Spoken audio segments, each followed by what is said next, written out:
Bonjour et bienvenue dans ce tutoriel consacré à l'encodage d'une ferme sur la plateforme Décide. L'objectif de ces vidéos est de vous guider pas à pas dans la saisie des différentes informations nécessaires pour réaliser un bilan complet de votre exploitation agricole à l'aide de Décide. Commencez par ouvrir votre navigateur et allez à l'adresse suivante, www.decide.cra.wallonie.bi. Une fois sur la page d'accueil, cliquez sur le bouton vert « Connexion » en haut à droite. Si vous avez déjà un compte, entrez simplement votre adresse mail et votre mot de passe. Sinon, cliquez sur « Pas encore inscrit » pour créer un compte. Remplissez tous les champs marqués d'un astérisque, nom, prénom, adresse mail, mot de passe, numéro de producteur, commune et profil. Si vous n'avez pas de numéro de producteur, vous pouvez en générer un en cliquant sur « Générer un numéro de producteur ». La commune est importante car elle est liée aux données sur les sols. Le profil n'a d'influence que pour les statistiques, choisissez la catégorie la plus proche de votre situation. Une fois le formulaire complété, lisez les conditions générales d'utilisation et cochez la case « J'accepte les conditions générales d'utilisation » et cliquez sur « S'inscrire ». Un mail de confirmation vous sera envoyé, validez-le pour activer votre compte. Pour commencer l'encodage, cliquez sur le bouton vert « Encodage ». Vous accéderez alors au tableau de bord. Ce tableau vous permet de naviguer entre les différents menus déroulants, qui donnent accès au formulaire d'encodage. La mascotte Décide vous informe des formulaires obligatoires qu'il vous reste à compléter. Une barre de progression vous indique votre avancement dans l'encodage. Chaque formulaire comprend un bouton d'aide situé en bas à droite de votre écran. Il fournit des explications pour vous accompagner dans le remplissage des formulaires. Pour commencer, cliquez sur le bouton « Commencer l'encodage ». Le premier formulaire à remplir est le formulaire « Ferme ». Cliquez sur le bouton « Ajouter » pour créer un nouvel encodage. Commencez par indiquer si l'encodage concerne une ferme réelle ou fictive. Ce choix est uniquement utilisé pour les statistiques produites par Décide. Ensuite, choisissez l'année à encoder. L'année doit correspondre à l'année dont réfèrent les données. Par exemple, si je suis en 2025 et que je veux réaliser mon bilan pour les données de 2024, c'est l'année 2024 qui sera à encoder. Renseignez ensuite le nom de l'exploitation, le type de système agricole, conventionnel ou bio, la typologie la plus proche de votre situation,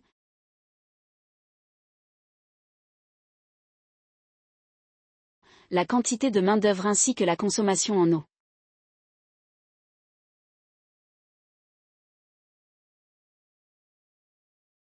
Le formulaire « Atelier » reprend l'ensemble des activités agricoles de votre exploitation. Il inclut à la fois les ateliers d'élevage, bovin lait et viande, ovin lait et viande, ainsi que porc, et les ateliers de grandes cultures répartis en 4 catégories, céréales, plantes fourragères, cultures légumières et autres cultures. Ajoutez autant de lignes qu'il y a d'ateliers sur votre ferme. Pour vous aider, une baguette magique propose une liste complète des cultures disponibles dans Décide.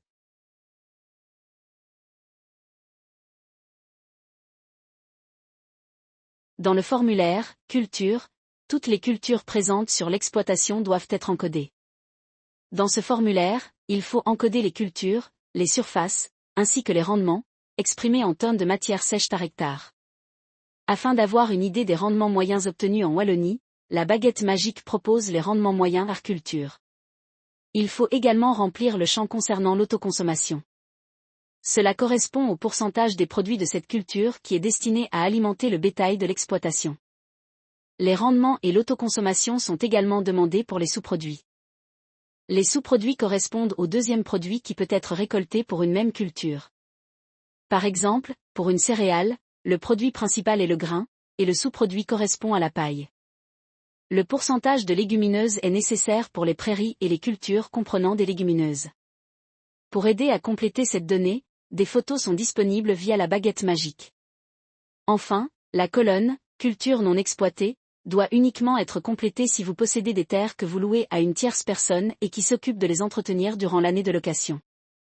Les hectares notés comme étant non exploités sortiront automatiquement de votre surface agricole utile.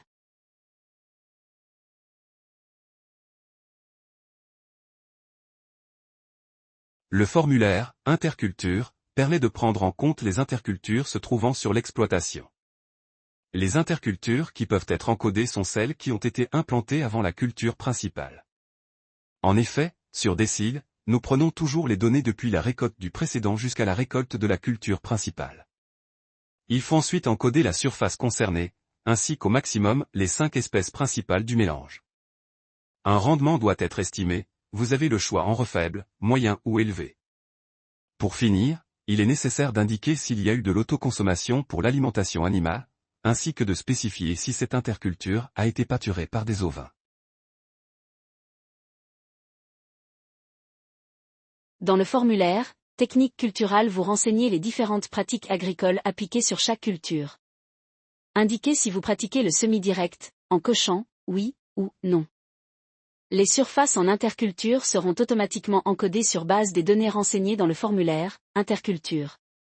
La surface labourée ainsi que l'enfouissement des résidus doivent également être renseignés. Toutes ces informations influenceront le stockage ou le déstockage de carbone. Pour les colonnes, quantité stockée, et durée de stockage, celles-ci doivent uniquement être complétées lorsque le stockage consomme de l'électricité. Par exemple, des pommes de terre gardées dans un hangar ventilé. Actuellement, ce formulaire doit uniquement être encodé pour les cultures, car le stockage de carbone des prairies est pris en compte différemment. Il est néanmoins possible d'encoder les informations pour les prairies. Celles-ci seront utilisées à l'avenir dans des modèles plus précis d'évaluation du stockage de carbone dans les sols. Ce formulaire permet d'encoder tous les travaux réalisés par des prestataires externes. Pour chaque type de travail, vous indiquez la quantité dans l'unité demandée.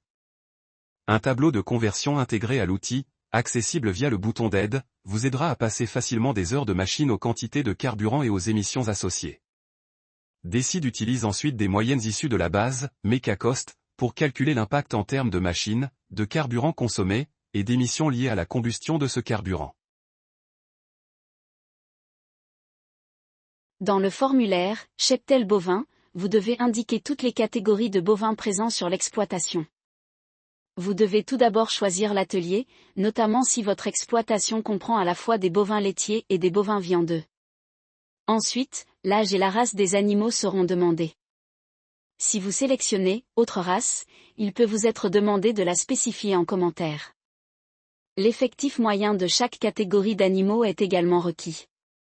Cette information peut être obtenue via le portail Cerise, ou calculée en additionnant l'effectif au 1er janvier et celui au 31 décembre, puis en divisant le total par 2.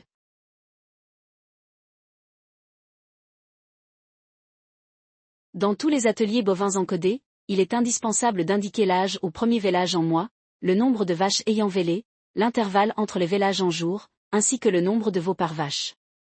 Les valeurs à encoder sont les résultats moyens annuels pour l'exploitation. Le nombre moyen de veaux par vache et par an doit se situer entre 0 et 1,3. Une valeur de 1 signifie que toutes les vaches ayant mis bas ont donné naissance à un veau sans aucune mortalité à la naissance. Un chiffre inférieur à 1 indique qu'il y a eu des pertes parmi les veaux-nés. Par exemple, si une exploitation compte 10 vaches vélantes et qu'un veau est mort à la naissance, le chiffre à encoder sera de 0,9. Il faut également renseigner l'âge de réforme en année et préciser si les vaches de réforme ont été ou non engraissées. L'engraissement des vaches de réforme correspond à un groupe de vaches taries recevant un complément spécifique avant l'abattage. Pour l'atelier bovin-lait, il est en plus nécessaire d'encoder la production laitière totale annuelle en litres. Cette production comprend le lait vendu, le lait transformé et le lait autoconsommé, ainsi que le taux butyreux et le taux protéique du lait. L'ensemble de ces données, âge au premier vélage, âge de réforme, production laitière annuelle, taux butyreux et taux protéique, est utilisé dans les calculs d'allocation entre les différents coproduits du lait, le lait, les veaux et la viande.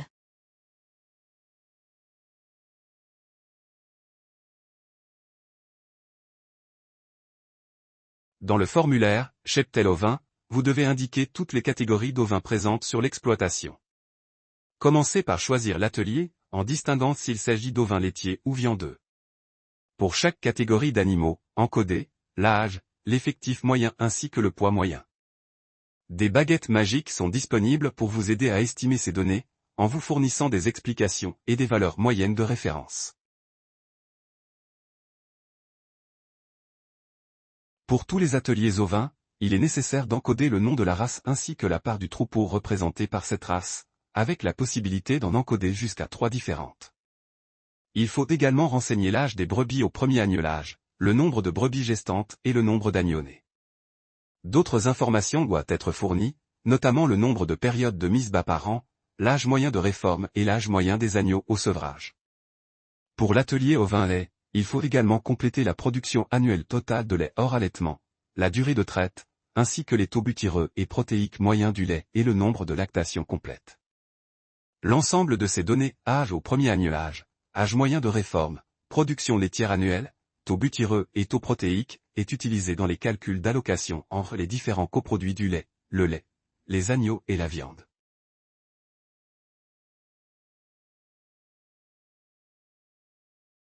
Dans le formulaire « Cheptel porcin », vous devez indiquer toutes les catégories de porcs présentes sur l'exploitation.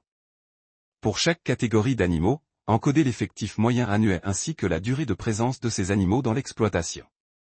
Des informations sont disponibles sous le point d'interrogation pour vous aider à estimer ces données, en vous fournissant des explications et des valeurs moyennes de référence.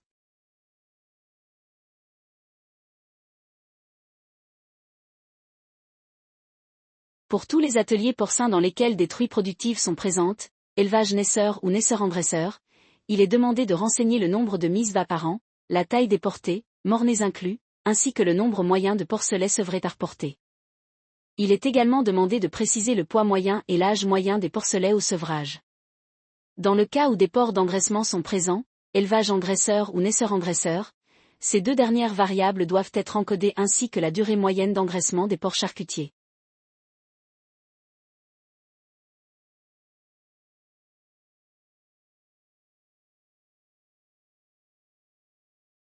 Pour l'encodage des aliments produits et achetés, 2 modules sont disponibles. Le premier est un module permettant de détailler les rations. Pour y accéder, cliquez sur le bouton vert, plus ajouter, comme pour les formulaires précédents. Ce module permet d'encoder précisément les rations des différentes catégories d'animaux mais est plus long à compléter. Un deuxième module pour l'encodage des aliments est disponible sur Décide, il s'agit du module simplifié. Pour activer ce module, cochez la case « Je souhaite remplir le mode simplifié » à la place de « Aliments achetés, produits ». Ce module permet un encodage plus rapide, mais ne donne pas précisément les rations aux animaux. Il est important de préciser que le module simplifié est accessible pour les exploitations qui possèdent uniquement des bovins. Les exploitations comprenant des ovins, ou des systèmes mixtes bovins-ovins, doivent obligatoirement utiliser le module détaillé.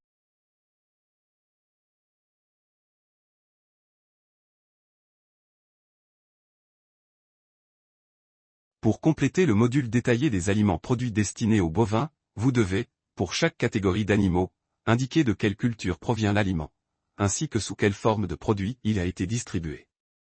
Les cultures proposées dans la liste sont uniquement celles qui ont un pourcentage d'autoconsommation supérieur à 0 dans le formulaire « Culture ». Les rations doivent être séparées entre les rations allaitables et les rations au pâturage, incluant les quantités d'herbes pâturées. Toutes les données doivent être encodées en kilos de matière sèche par jour et par animal pour les bovins. Attention, pour les ovins, les aliments doivent être remplis en kg de matière sèche par an. Un formulaire Excel peut être mis à disposition sur demande via le formulaire de contact, pour faciliter la complétion de ce module. Dans le formulaire des aliments achetés, vous devez sélectionner tous les aliments qui ont été achetés et les distribuer dans chaque catégorie d'animaux, en séparant les aliments distribués à l'étable et au pâturage. La principale différence avec le formulaire des aliments produits se situe au niveau des unités. Ici, les quantités doivent être encodées en kilos de matière sèche par an.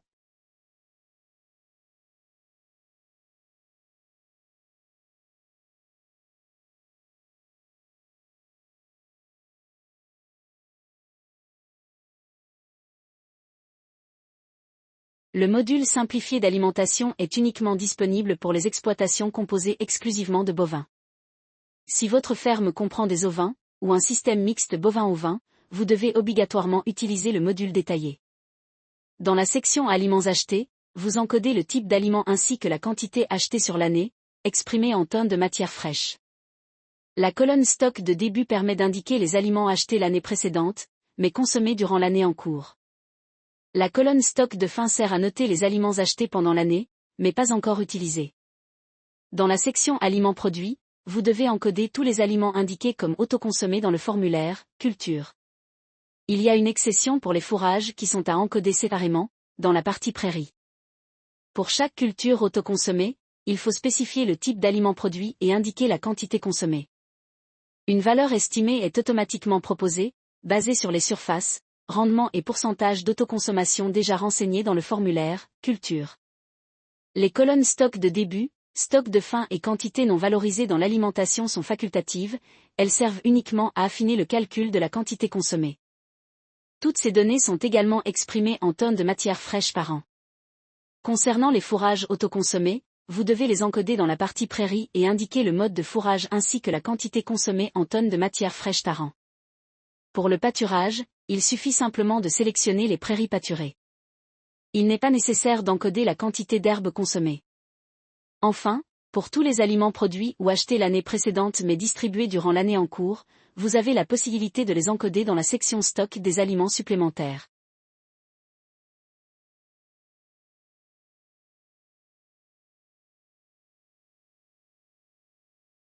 Pour les ovins, l'encodage des aliments doit obligatoirement se faire via le module détaillé. Par catégorie d'animaux, vous devez encoder les aliments produits distribués en étable ainsi qu'au pâturage. Les rations sont à introduire en kilogrammes de matière sèche par an. Concernant les prairies pâturées, il n'est pas nécessaire de renseigner les quantités consommées. Pour remplir le formulaire des aliments achetés, vous suivez la même logique. Par catégorie d'animaux, les aliments donnés en étable et en pâturage doivent être indiqués, toujours en kilogrammes de matière sèche par an.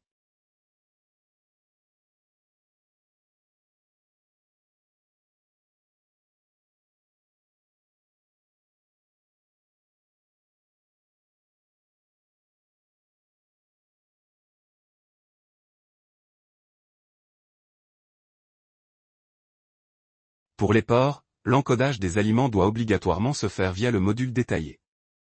Par catégorie d'animaux, vous devez encoder les aliments produits distribués en kilogrammes de matière sèche par an. Concernant les prairies pâturées pour les élevages plein air, il n'est pas nécessaire de renseigner les quantités d'herbe consommées. Pour remplir le formulaire des aliments achetés, vous suivez la même logique. Les aliments donnés doivent être indiqués, toujours en kilogrammes de matière sèche par an par catégorie animale.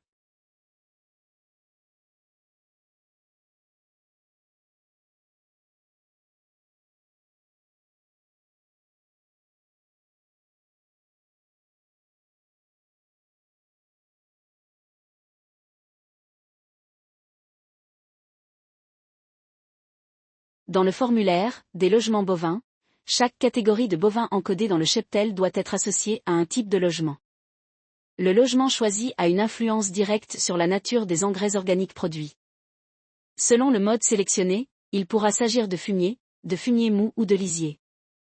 Il est donc essentiel de choisir le mode de logement qui correspond le mieux à la réalité de l'exploitation. Pour savoir quel type d'engrais est généré en fonction du logement, vous pouvez consulter les informations disponibles dans l'aide via le bouton prévu à cet effet. Enfin, il faut aussi indiquer le nombre de jours durant lesquels les animaux sont présents en bâtiment au cours de l'année.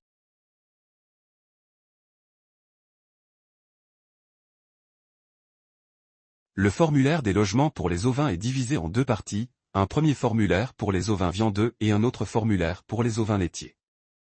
Dans le formulaire destiné aux ovins viandeux, il faut, pour chaque catégorie d'animaux, sélectionner un type de logement.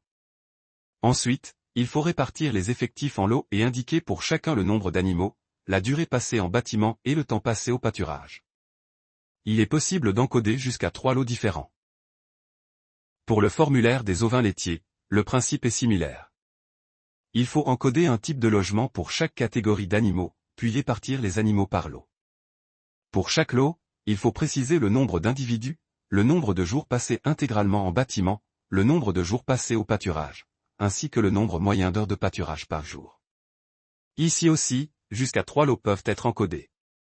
Dans les deux cas, les données encodées influenceront la quantité d'engrais organiques produits par l'exploitation.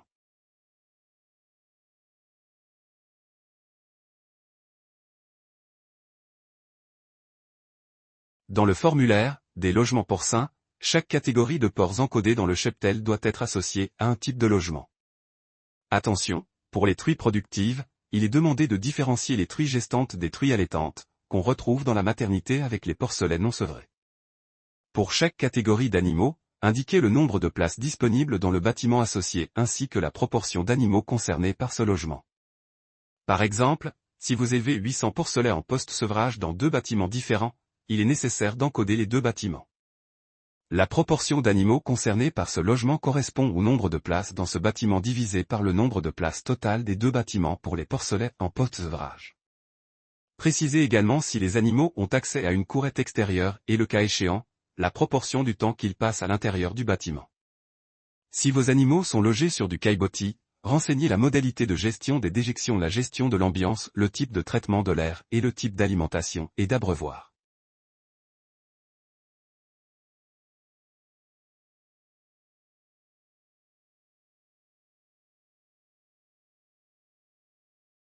Si vos animaux sont logés sur de la litière, renseignez le type de litière, la surface disponible par animal, la maintenance de la litière et la quantité de litière apportée par animal sur la durée d'un cycle. Dans les 2 cas, les données encodées influenceront la quantité d'engrais organiques produits par l'exploitation.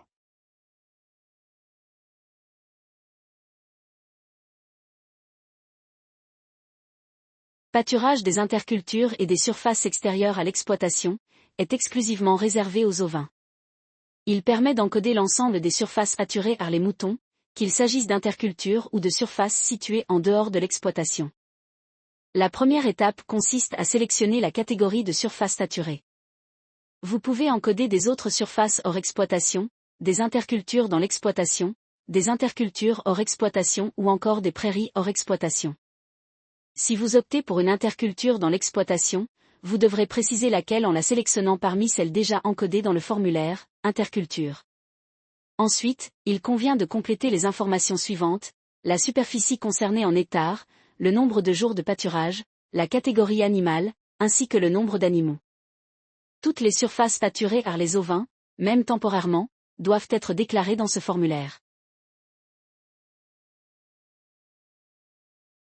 L'encodage des engrais de FEM se fait à travers 3 formulaires distincts. Tout d'abord, les engrais organiques produits sur l'exploitation sont automatiquement estimés en fonction des types de logements renseignés. Ces quantités ne sont pas affichées directement, mais elles sont bien prises en compte dans le formulaire d'épandage. Dans le premier formulaire, vous devez indiquer les engrais importés et exportés. Cela permet d'ajuster le bilan en ajoutant ou en déduisant ces quantités. Dans le formulaire dédié au stockage, il est important de préciser un mode de stockage pour chaque type d'engrais organique produit sur la ferme. Cette étape est essentielle pour évaluer correctement les émissions de protoxyde d'azote. Enfin, dans le formulaire d'épandage, vous devez sélectionner un mode d'épandage pour tous les engrais produits sur l'exploitation. Une quantité épandue, exprimée en tonnes par hectare, doit également être précisée. Cette valeur permettra à Décide de répartir les quantités calculées automatiquement, en fonction des proportions indiquées.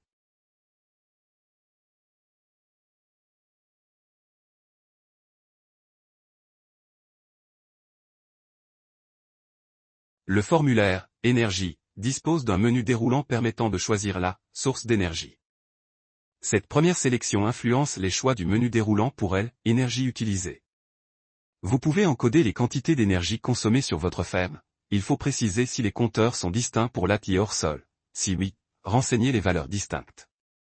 Vous pouvez également encoder les quantités d'énergie vendues, c'est-à-dire mises à la disposition d'autrui, remise d'électricité sur le réseau, production de chaleur, etc. Attention, les différentes quantités d'énergie consommées concernent celles de l'exploitation.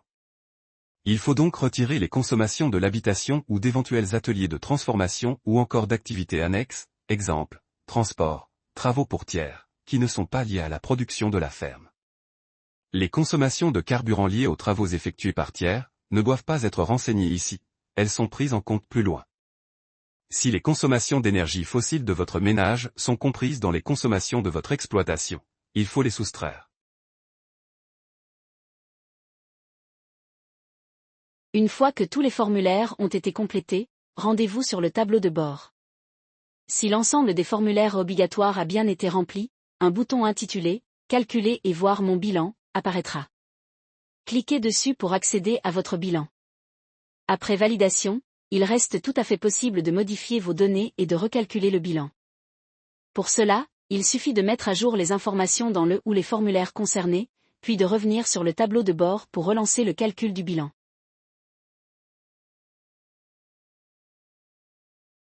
Pour créer un nouvel utilisateur, il est d'abord nécessaire de disposer des droits d'un compte manager. Si ce n'est pas encore le cas, il vous suffit de contacter notre équipe via le formulaire de contact pour faire la demande. Une fois votre compte passé en mode manager, une nouvelle icône intitulée « Utilisateur » apparaîtra dans la barre supérieure de l'interface. Cliquez sur cette icône, puis sélectionnez le bouton « Plus ajouter » pour créer un nouvel utilisateur. Une fois l'enregistrement terminé, le nom du nouvel utilisateur s'affichera automatiquement dans le menu déroulant situé en haut à droite de l'écran.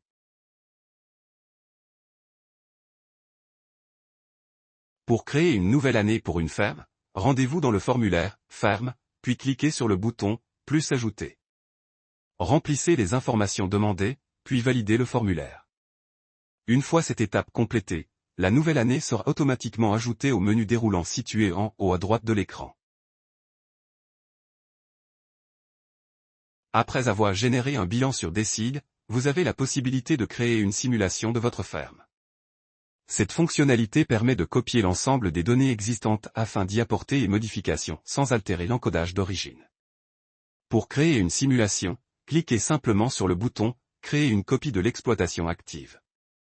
Une fois la copie effectuée, la simulation apparaîtra dans le menu déroulant situé en haut à droite de l'écran.